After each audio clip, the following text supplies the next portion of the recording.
Dobrý den, vidíte u dnešní videa a v tomhle videu se něco řekneme.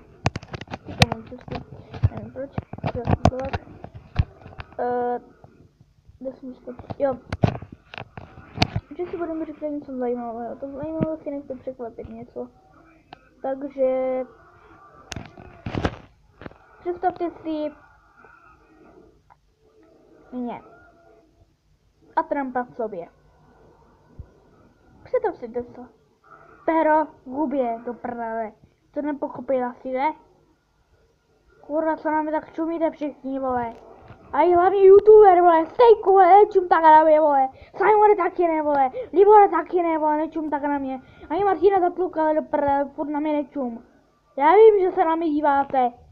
Všechno vím, že se na mě všichni díváte. Vím to, že se na mě díváte. Díváte se na mě, díváte se na moje videa, díváte se na všechno.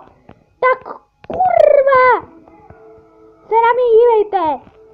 Já vím, že jsi za tou obrazovkou a díváš se na mě a posloucháš moje blbý písničky, moje hry a moje...